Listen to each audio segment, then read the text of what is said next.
நான் தேவனுடைய பிள்ளைகளே, மறுபடியும் இந்த நாளிலும் இந்த டிவியின் மூலமாக உங்களை சந்திக்க கிருபை செய்த ஆண்டவருக்கு நான் நன்றி சொல்கின்றேன். இப்பொழுதும் இந்த நாளுக்கு நம்ம தியானத்துக்கு தருகிற கர்த்தருடைய வார்த்தைகளை தியானிக்கும்படியாக ஜெபம் பண்ணுவோம். நண்பரே, சோதரப்பா சுதகிரன் கர்த்தாவே, என்னுடைய காலத்தை எவனேஸ்வரே உமக்கு நன்றி. கர்த்தாவே, இந்த நாளிலும் நீர் தருகிற வார்த்தையை நாங்கள் நம்முடைய சமூகத்தில் தியானிக்கும்படியாக கடந்து வந்திருக்கின்றோம். கர்த்தாவை துதிக்கிறோம், பேசும். இந்த வார்த்தையை நேர் கேட்க போகிறபடினால் அவருடைய உள்ளங்களில் தெய்வீக சத்தமாய் துணிக்கட்டும், அவர்களுக்கு புரியட்டும், விளங்கட்டும். அவர்களை கை கொண்டு நித்தியத்தை சுதந்திரித்துக் கொள்ள கர்த்தர் வழி நடத்துவீராக. கர்த்தாவை துதிக்கிறோம். உலகத்தில் ஆண்டவரே சுதிக்கிறோமுடைய பாதையில் நடக்கிற பிள்ளைகளுக்கு அநேக இடர்கள் உண்டு. அவைகள் மத்தியில் நாங்கள் என்ன செய்ய வேண்டும் என்று எங்களுக்கு சொல்லித்தாரோம்.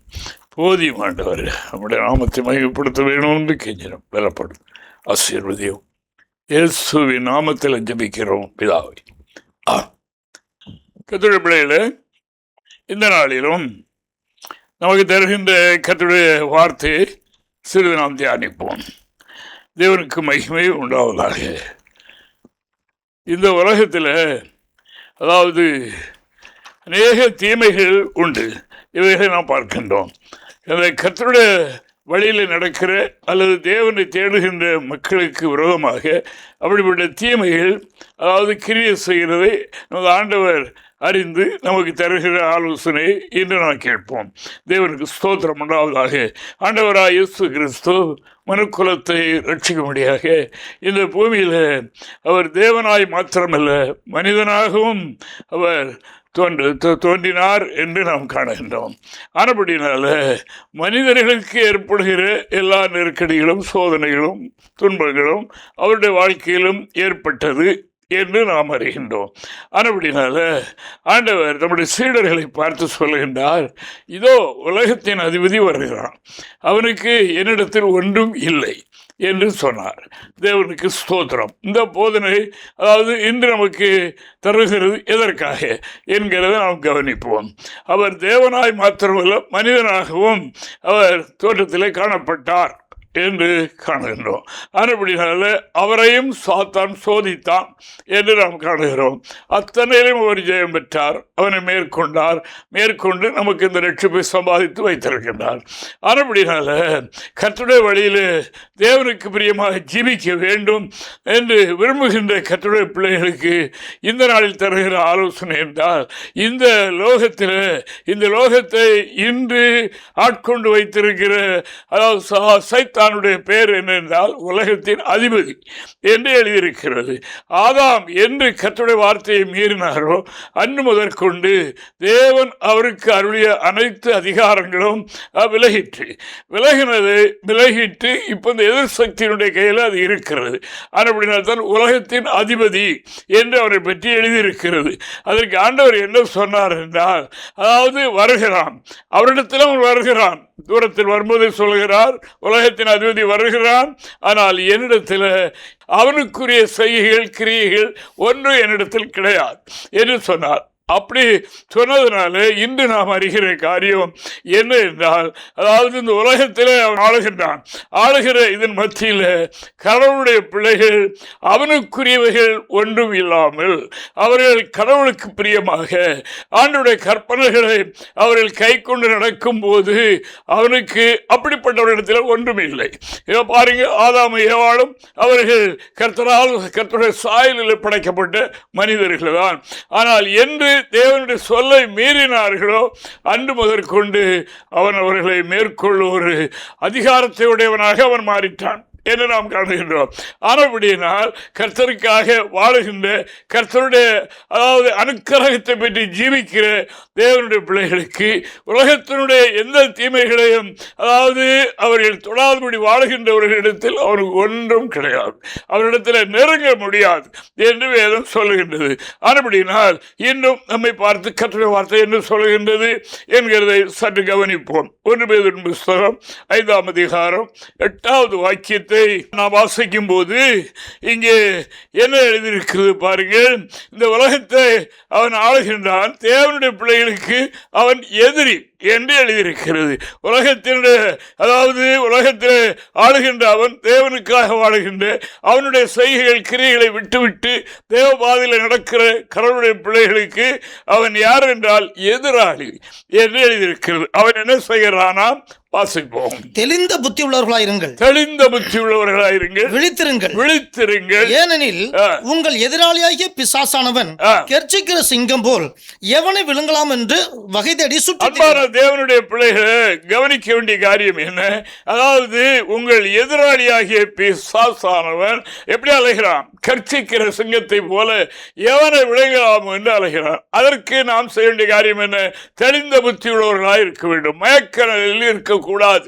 ஆனபடினால விழித்திருங்கள், விழித்திருங்கள் என்று தூங்காமல் இருக்க சொல்லவில்லை. ஆன்மீகத்திலே விழிப்புடையவர்களாக நான் யார் என்று அந்த உணர்வோடு நமக்கு ஒரு எதிராளி இந்த பூமியில் இருக்கிறான் என்கிறதை அவைகளை சரியாக உணர்ந்து விழிப்போடு ஜீவனம் பண்ண வேண்டும் என்பதுதான் அதனுடைய பொருள். தேவனுக்கு ஸ்தோத்திரம் உண்டாவதாக. அப்படிப்பட்டவர்கள் என்ன சொல்வார்கள்? வருகிறான், என்னிடத்தில் அவனுக்கு ஒன்றுமில்லை என்று சொல்லி இருக்கிறது. அந்த பார்டரை தாண்டி அவன் வருவதற்கு உரிமை இல்லை என்பது அது யாருக்கு என்றால், அதாவது அவனுடைய செய்கைகள் யாரிடத்தில் இல்லையோ அவர்களிடத்தில் அவன் நெருங்க முடியாது என்று இயேசு சுவாமியினுடைய வார்த்தை நாம் இன்று பார்க்கின்றோம். தேவனுக்கு ஸ்தோத்திரம் உண்டாவதாக. ஆனபடினால உங்கள் எதிராளியாகிய சாத்தான் கர்ச்சிக்கிற சிங்கத்தை போல அலைகிறான், அலைந்து கொண்டிருக்கிறான் இரவும் பகலும். அதாவது அவனுடைய நோக்கமெல்லாம் தேவனுடைய பிள்ளைகளை கர்ச்சிக்கிற சிங்கம் போல பேரி போட வேண்டும் என்பது அவனுடைய நோக்கமாக இருக்கிறது. ஆனபடினால அப்போஸ்தலன் எழுதும்போது, அவர் சபைக்கு நிருபம் எழுதும்போது அவர் என்ன எழுதுகிறார் என்றால், வருகிறான், அவனுக்கு இடம் கூடாதீர்கள், அவனுக்கு எவ்வகையிலேயும் இடம் கூடாதீர்கள். சிந்தனையிலேயோ எண்ணங்களிலேயோ தோற்றங்களிலேயோ பற்பல வகையிலேயோ பல மனிதர்களை கொண்டோ பல எதுக்கினாலே அவன் அதாவது தெய்வீக பாதையை விட்டு விலக, அதாவது சாத்தானுடைய செய்கைகளுக்கு உட்படுத்த அப்படிப்பட்ட திட்டங்களை அவன் கொண்டு வருவான். அதற்கு இடம் கொடுத்து விடாதீர்கள் என்று சுருக்கமாக 2 வரியில் எழுதுகிறார். பாருங்க, வாசிக்கலாம். எபேசியர் 4ஆம் அதிகாரம் 27வது வாக்கியம். பிசாசுக்கு இடங்கொடாமலும் இருங்கள், பிசாசுக்கு இடங்கொடாமலும் இருங்கள். இதோ உலகத்தின் அதிபதி வருகிறான், அவன் கர்ச்சிக்கிற சிங்கத்தை போல தேவனுக்காய் வாழுகிற பிள்ளைகளை கர்ச்சித்து, அதாவது அவர்களை பேரி போடும்படியாக அலைகிறான். தெரிந்து புத்தியா இருங்க, விழிப்பாக இருங்க. அவனுடைய செய்கைகளை நீங்கள் காணும்போது இடம் கொடுத்து விடாதீர்கள். இடம் கொடுத்து விட்டு அவனை துரத்துவதற்கு பிரயாசப்படுகிறதை விட அவனுக்குரியவைகள் ஒன்று இல்லாமல் வாழ பிரயாசப்படுங்கள், ஜெபம் பண்ணுங்கள், தேவ கிருபையிலே நிரம்பி இருங்கள். அப்ப கிட்ட வர மாட்டான். தேவனுக்கு மகிமை உண்டாவதாக. ஆனபடினால் இந்த காலத்தில் எனக்கு உள்மனதில் ஆவிக்குரியத்தில் உண்டாகிற சில ரெவலேஷனை முன்னிட்டு தான் அதை உங்களுக்கு சொல்கின்றேன். தேவனுக்கு மகிமை, அவனுடைய கொள்கை, அவனுடைய கான்ஃபரன்ஸ், அவனுடைய ஐடியாக்கள், அதாவது தேவ ஜனங்களுக்கு விரோதமாக என்ன செய்யலாம் என்ற நிலையில் இன்று, அதாவது அதிகாரங்களையோ அரசியலையோ மற்ற நிலையை எவைகளையாவது பயன்படுத்தி, அதாவது தேவனுடைய பிள்ளைகளை பீறணும். அவர்கள் பெற்றிருக்கிற நித்திய ஜீவனை எடுத்துவிட்டு ஆதியிலே கர்த்தர் சொன்னார் அல்லவா, அதாவது நீ இதை செய்யாதே, செய்தால் செத்து போவாய், நீ மரித்து போவாய் என்று சொன்னார் அல்லவா. இவன் சொன்னான், அப்படி இல்லை, சாப்பிட்டால் சாக மாட்டீர்கள் என்ற மாறுத்தரம் சொன்னான். அந்த வேலை இன்று நடக்கிறது. ஆனால் அப்படி செய்ய வைத்து, அதாவது எவனையும் பேரி போட வேண்டும் என்ற நிலையில் அவன் சுற்றி அலைகிறான். ஆனபடினால அதாவது ஆண்டவர் சொன்னார், வருகிறான், என்னை நோக்கி வருகிறான், என்னிடத்தில் அவனுக்கு ஒன்றுமில்லை. என் பிள்ளைகளே, நீங்களும் அவனமாய் வாழுவதற்கு பிரயாசப்படுங்கள். அவனுக்குரிய எந்த கிரியைகளும் ஆவியிலோ ஆத்மாவிலோ சரீரத்திலோ அணுகாதபடி நடந்து கொள்ள பிரயாசப்படுங்க. விழிப்போடுகிறீங்க. நீங்கள் தூங்கினாலும் உங்களுடைய ஆத்மா விழித்திருக்கட்டும். மணவாட்டி சொல்கிறாள், நான் நித்திரை பண்ணினேன், என்னுடைய ஆத்மா விழித்திருக்கிறது என்ற பிரகாரம் நம்முடைய வாழ்க்கை இருக்க வேண்டும். அப்படியானால் அந்த எதிராளிக்கு இடமில்லை. அவனுடைய கர்ச்சனை தேவனுடைய பிள்ளைகளை தொடுவதில்லை. நெருங்குவது இல்லை என்று சத்தியவதத்தில் அநேக வீராங்கனைகளை நாம் பார்க்கிறோம். தேவனுடைய பரிசுத்த நாமத்திற்கு மகிமை உண்டாவதாக.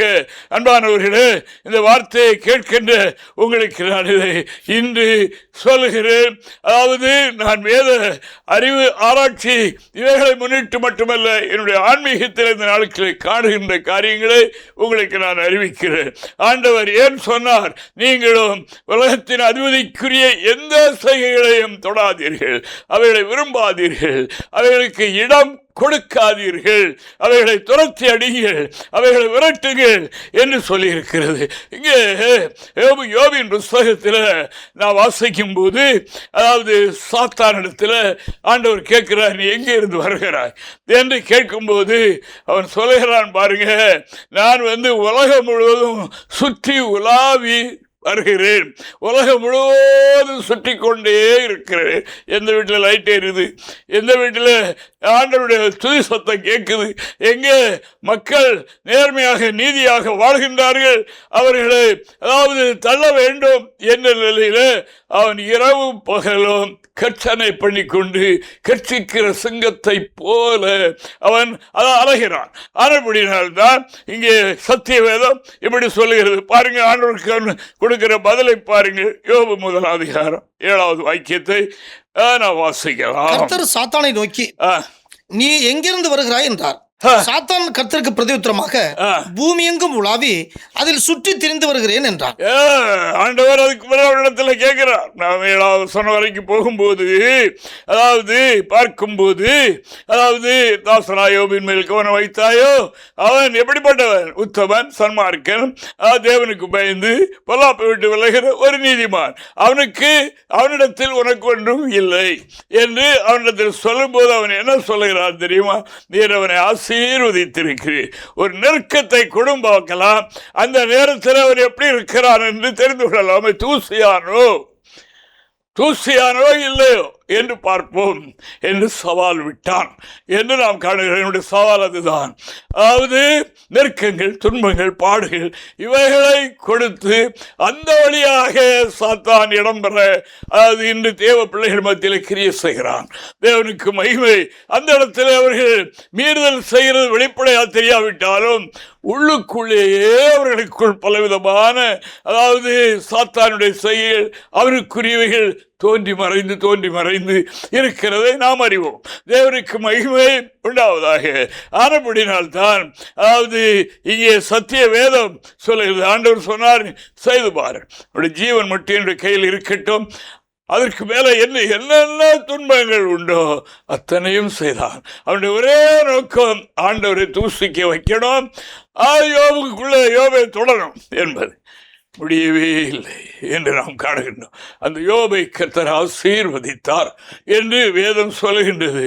ஆண்டவர் கேட்டார், எங்கே இருந்து வருகிறாய்? நான் உலகம் முழுவதும் சுற்றி வருகிறேன், உலகம் முழுவதும் பார்வையிடுகிறேன். ஆண்டவர் கேட்டார், தாசராகி யோபின் மேல் கவனம் வைத்தாயோ, அதான அவனுடைய நோக்கம். நீ சுற்றி திரிவது அதற்காகத்தானே. அப்படினால அவனை எப்படியாவது கைவசப்படுத்த வேண்டும் என்பதானே அவருடைய நோக்கம். அதனால் முடியாது என்று ஆண்டவர் சொன்னார். அந்த யோபு கடைசி வரைக்கும் தன்னுடைய உதடுகளினால் பதறிப்போய் அவர் எந்த பாவமோ தேவனை தூசிக்கவோ குறை சொல்லவோ இல்லை என்று சத்திய வேதம் சொல்லுகின்றது.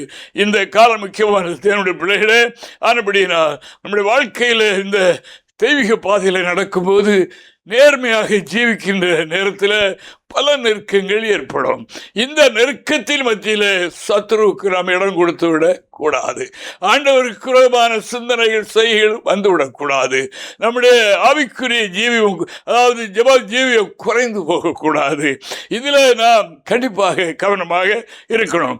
இவைகளின் மத்தியில் கர்த்தர் நம்மோடு கூட இருப்பார். அவர் பெரியவர். ஆனபடினால அவருக்கு, அவருடைய வார்த்தைக்கு எதிராக ஒன்று இந்த பூமியில இல்லை. அப்படிப்பட்ட ஆண்டவர் பயங்கரமும் பராக்கிரமசாலியாக எனக்குள் இருக்கிறார் என்று எரேமியா சொன்னார். ஆண்டவருக்கு மகிமை. ஆனபடினால எப்படி இருக்கிறார்? ஆண்டவர் இப்படித்தான் இருக்கிறார். அவர் சும்மா சாதாரண ஆளாக இல்லை. ஆனபடியினால் நாம் செய்ய வேண்டிய காரியம் என்ன என்பதுதான். உலகத்தின் அதிபதி இந்த பூமியில அவன் கிரியை செய்து கொண்டு இருக்கின்றான். அவன் உலகம் முழுவதும் சுற்றி கொண்டே இருக்கின்றான். அவனுடைய ஆளுகைகளை விட்டு வெளியே வந்து ஆண்டவருக்காக நேர்மையாக பரிசுத்தமாக ஜீவிக்கிறது யார் விரும்புகிறார்களோ அவர்களை தேடி வருகின்றான். அந்த நேரத்தில் அவனுக்குரியவைகள் ஒன்றும் அப்படிப்பட்டவரிடத்தில் இருக்கக்கூடாது என்று வேதம் அதுக்கு தான் கர்த்தர் அந்த வார்த்தை சொல்லியிருக்கிறார். ஆண்டவருக்கு மகிமை, அவனுக்கு என்னிடத்தில் ஒன்றும் இல்லை, அவன் அப்படியே வந்துவிட்டு ரிட்டர்ன் போய்கொண்டே இருக்கிறான். அப்படினால் அந்த ஒரு நிலையில் கர்த்தருடைய பிள்ளைகள் ஆகணும் என்று இறைவாக்கு சொல்லுகிறபடினால ஆண்டவரை துதிக்கிறேன். ஆதியிலே ஏதேனிலே ஏற்பட்ட மீறுதல் இதுதான். தேவனுக்கு ஸ்தோத்திரம் உண்டாவதாக. தேவனுடைய வார்த்தையை மீறினுடனே சாத்தானுக்கு இடம் உண்டாயிற்று. அது ஏதேன் தோட்டத்துக்குள்ளே சாத்தான் வருவதற்கு வழி திறந்துட்டு தொண்டு விழுந்துட்டு அது வழியே உள்ள வந்துட்டான். தேவனுக்கு மகிமை. உள்ளே வந்து அந்த அம்மாவிடத்தில் அவனால் சுவாரஸ்யமாய் பேசுகிறான். அந்த அம்மாவும் பேச்சு கொடுத்தார்கள். உட்கார்ந்து ஒரு எத்தனை மணி நேரம் பேசினார்களோ சாத்தானுக்கு இடம் கொடுத்து விட்டார்கள். தேவனுக்கு மகிமை. ஆனபடினாலே மேற்கொண்டு விட்டார். அதோடு விட்டார்களாம். அதோடு போச்சுதான் அவளுக்கு இருந்த எல்லா அதிகாரங்களும் தெய்வீக பாதுகாப்பும் எல்லாம் போயிடுச்சு. போய் அந்த தேவன் அந்த சுகமான வாழ்க்கை போய் அவர்கள் அந்த பாழடைந்த உலகத்தில் அவர் துன்பப்பட வேண்டிய சூழல். இன்று உலகத்தில் இருக்கிற அத்தனை ஜனங்களும் அந்த சாபத்துக்கு உட்பட்டவர்கள். ஆனால் இதை போக்கத்தான் இயேசு சுவாமி இந்த பூமிக்கு வந்தார். தேவனுக்கு ஸ்தோத்திரம் உண்டாவதாக. இன்றும் அவரை ஏற்றுக்கொண்டு அவர் அருள்கின்ற அந்த ஆதாம் இழந்து போன அந்த நித்திய ஜீவனை மறுபடியும் மருமக்களுக்கு தந்து, அதாவது நித்தியத்தில் வாழ வைக்க, அந்த மனிதனை குறித்து அவர் கொண்டிருந்த திட்டங்கள் தீர்மானங்கள் எல்லாம் நிறைவேறும்படியாக தம்முடைய குமாரனை அனுப்பி இந்த முழு உலகத்துக்கும் அதை சம்பாதித்து வைத்திருக்கிறார் என்பதை நினைப்பூட்டுகிறேன். இதை அறியாமல், இதை தெரியாமல் பெறாமல் இருக்கிறவர்கள் இயேசுவை ஏற்றுக்கொள்ளும் போது, அவருடைய கட்டளைகளை கை கொள்ளும் போது அவர்களுக்கு இந்த பாதுகாப்பு உண்டு என்பதை நான் உங்களுக்கு சொல்லிக்கொள்ள விரும்புகிறேன். கர்த்தர் உங்களை ஆசீர்வதிப்பாராக. ஆனபடினால் இப்போ இங்கே நாம் படிப்போம். ஆதியாகமம் 3ஆம் அதிகாரம் 1 முதல் 5 வரைக்கும் உள்ள வசனங்களை நாம் இங்கே படிக்கலாம். தேவனாகிய கர்த்தர் உண்டாக்கின சகல காட்டு ஜீவன்களை பார்க்கிலும் சர்ப்பமானது தந்திரமுள்ளதா இருந்தது. அது ஸ்திரீயை நோக்கி, நீங்கள் தோட்டத்தில் உள்ள சகல விருட்சங்களின் கனியையும் புசிக்க வேண்டாம் என்று தேவன் சொன்னது உண்டோ என்றது. ஸ்திரீ சர்ப்பத்தை பார்த்து, நாங்கள் தோட்டத்தில் உள்ள விருட்சங்களின் கனிகளை புசிக்கலாம், ஆனாலும் தோட்டத்தின் நடுவில் இருக்கிற விருட்சத்தின் கனியை குறித்து தேவன் நீங்கள் சாகாதபடிக்கு அதை புசிக்கவும் அதை தொடவும் வேண்டாம் என்று சொன்னார் என்றாள். அப்பொழுது சர்ப்பம் ஸ்திரீயை நோக்கி, நீங்கள் சாகவே சாவதில்லை, நீங்கள் இதை புசிக்கும் நாளிலே உங்கள் கண்கள் திறக்கப்படும் என்றும் இடம் கொடாமலும் இருங்கள். இப்படிப்பட்ட சம்பாஷணையினாலே அநேகர் சாத்தானுக்கு இடம் கொடுத்து பெற்றுக்கொண்ட தெய்வீக நம்பிக்கை, விசுவாசம், தேவன் தந்திருக்கிற அருமையான மகிழ்ச்சி, சந்தோஷமெல்லாம் போய் அதாவது ரட்சிப்பின் வசனத்தை இழந்து நிர்வாணிகளாய் இருக்கிறதை அவர்கள் உணர்ந்தார்கள். தேவனுக்கு சோதரம் உண்டாவதாக. ஆனபடினால இந்த இடத்துல அவர்கள் சாசுக்கணும். அதன்படினால் இந்த உலகத்தில் வாழுகின்ற கர்த்தருடைய பிள்ளைகளே, நாம் எப்படி வாழணும், அதை யாரோடு பழகணும், எங்கே அமரணும், என்ன செய்யணுங்கிறதுக்கெல்லாம் வேதம் நமக்கு ஆதாரம். பைபிள் மத்திய பகுதியில் 1ஆம் சங்கீதம் இருக்கிறது. தேவனுக்கு மகிமை உண்டாவதாக. அந்த 1ஆம் சங்கீதம் 1வது வாக்கியத்தில் அதாவது சொல்லி இருக்கிறது, இப்படி சொல்லி இருக்கிறது, வாசிக்கலாம். துன்மார்க்கருடைய ஆலோசனையில் நடவாமலும் பாவிகளுடைய வழியில் நில்லாமலும் பரியாசக்காரர் உட்காரும் இடத்தில் உட்காராமலும் கர்த்தருடைய வேதத்தில் பிரியமாயிருந்து இரவும் பகலும் அவருடைய வேதத்தில் தியானமாயிருக்கிற மனுஷன் பாக்கியவான். அவன் செய்வது வாக்கியம். அவன் நீர்க்காலின் மரமாயிடப்பட்ட மரத்தை போல இருப்பான். சம்மர் வறட்சி அந்த மனுஷனுடைய வாழ்க்கையில தெரியாது, அந்த மரத்துக்கு தெரியாது. அது தப்பாமல் கனி கொடுத்து கொண்டே இருக்கும். செய்ய வேண்டியது என்ன? இதுதான் பிசாசுக்கு இடம் கொடுக்காதீர்கள். சூறையாடி விடுவான். அதாவது வாழ்ந்து கொண்டிருக்கிற ஒரு மனிதனுடைய வாழ்க்கையை கடுத்து போடுவான். அவனை அதாவது வறட்சியான கனியற்ற மரத்தை போல் ஆக்கி விடுவான். இது சாத்தானுடைய வேலை. ஆனப்படினால் அருமையாக எழுதியிருக்கு பாருங்க. துன்மார்க்கருடைய ஆலோசனையில் ஒருபோது நடக்காதங்க. துன்மார்க்கருடைய ஆலோசனை வரும், தேடி வரும். சாத்தான் அவர்களை அனுப்புவான். அனுப்பி அவங்களை தீண்டுவதற்காக உங்களில் இருக்கிற இந்த தெய்வீகத்தை எடுத்து போட முடியாக, இவர்களுக்கு ஜீவன், நித்திய ஜீவனை அதாவது கொண்டு போட முடியாக அவன் பிரயாசப்படுவான். அதுதான் இங்கே அதாவது சங்கீதக்காரர் எழுதுகிறார் பாருங்க. அதாவது மனிதர்கள் அன்று பாம்பு ரூபத்தில் சாத்தான் வந்து அன்னைக்கு இடம் கொடுத்த அந்த அம்மாவை மேற்கொண்டான். இன்றும் மனிதர்கள் இன்று பாம்பு ரூபத்தில் அல்ல, இன்று தகுதி படைத்த மனிதர்கள், பெரிய மனிதர்கள், துன்மார்க்கத்தில் தேறிப்போனவர்கள், இப்படிப்பட்டவர்களை அனுப்புவான் சாத்தான். அனுப்பி இவளை தேண்டி விடுவான். அப்படினால்தான் இங்கே சங்கீதக்காரர் சொன்னார், 140வது சங்கீதம் 1 முதல் 3 வரைக்கும் உள்ள வசனங்களை நான் படிக்கும் போது அங்கே இவ்வளவு அருமையாக எழுதியிருக்கு பாருங்க.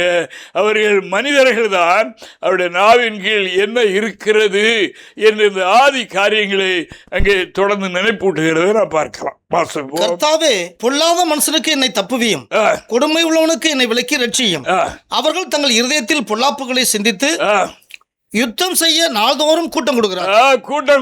அந்த எப்படி வீழ்த்தலாம், அந்த பாதை விட்டு விலக்கலாம், கடவுளை விட்டு எப்படி பிரிக்கலாம், கடவுள் இவனுக்கு வைத்திருக்கிற, இவன் மேல் வைத்திருக்கிற திட்டங்கள், தீர்மானங்களை அதாவது நடக்காமல் ஃபெயிலியர் ஆக்கலாம், எப்படி பண்ணலாம் என்ற நிலையில் கூட்டம் கூடுகிறாங்க. கூட்டம் கூடி அதை எடுத்துக்கொண்டு வருகிறான் துன்மார்க்கன். வாசங்க. சர்ப்பத்தை போல தங்கள் நாவை கூர்மையாக்குகிறார்கள். சர்ப்பத்தை போல தங்களுடைய நாவுகளை கூர்மையாக்குகிறார்கள். அவர்கள் உதடுகளின் கீழ் விரியன் பாம்பின் விஷம் இருக்கிறது. தேவனுக்கு மகிமை. அந்த பேசுற வார்த்தை இருக்கிறதல்ல, சர்ப்ப நாக்க நீட்டுகிறது போல, அதாவது தீண்டுகிறது போல, அதாவது பேச அவருக்கு இடம் கொடுத்து விட்டால் அது மனிதனாத்தான் இருக்கும். அதில் பெரிய ஆட்களை தான் இருப்பாங்க. ஆனால் அவன் யாரு? சாத்தான். அவனை அனுப்புகிறான். அங்கே ஒரு பெரிய கூட்டம் போட்டு, ஒரு கான்ஃபரன்ஸ் போட்டு, திட்டங்கள் போட்டு, இன்ன வகையிலே வீழ்த்திடணும் என்ற திட்டத்தில் அவன் வருவான். ஆனால் அவனில் என்ன இருக்கிறது? விரியும் பாம்பினுடைய விஷம்.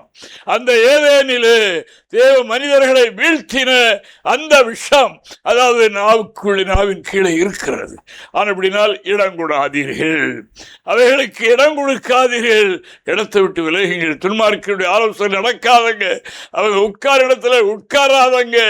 இப்படி நீங்க நடந்து கொள்ளுங்க. உட்கார்ந்து நீங்கள் கொஞ்சம் சம்பாசிக்க ஆரம்பித்து விட்டால் உங்களுக்கு இருக்கிற எல்லாம் போய்விடும், வறுமையாக போய்விடும் என்று வேதம் சொல்லுகின்றது.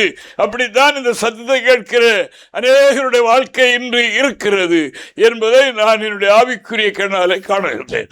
ஆண்டவருக்கு மகிமை உண்டாவதாக. அன்பான தேவனுடைய பிள்ளைகளே, இவர்களை கவனியுங்கள். எதிராளி சுற்றி அலைகிறான்.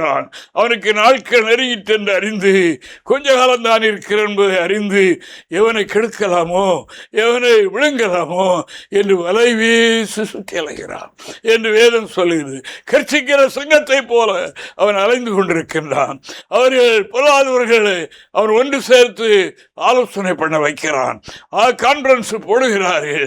இதை எப்படி தடுக்கலாம், இந்த ஆராதனை எப்படி தடுக்கலாம், இவர்களை எப்படி அதாவது தீண்டலாம் என்று இன்று நடக்கிற சம்பவங்கள் இப்படி இருக்கிறது.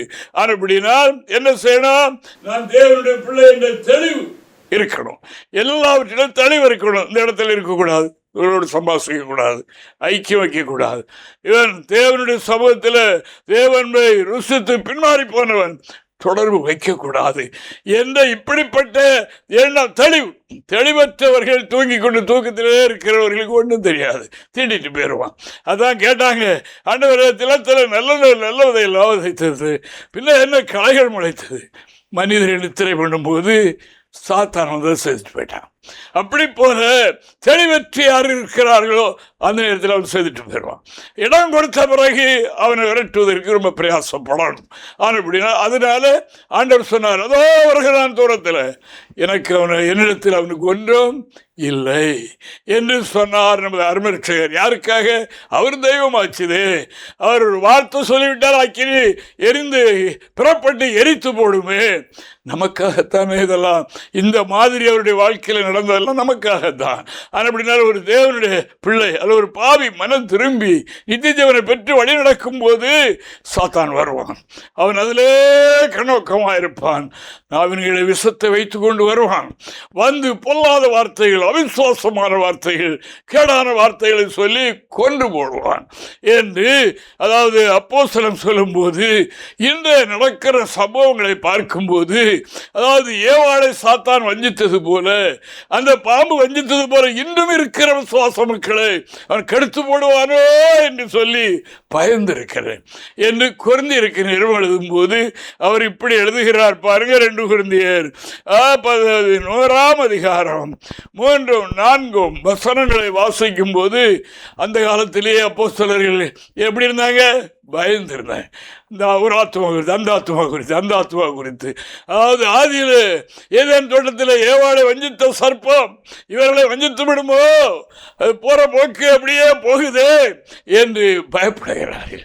இதில் ஒரு ஆத்மா மேல் அவ்வளோ அக்கறை அவர்களுக்கு உண்டு.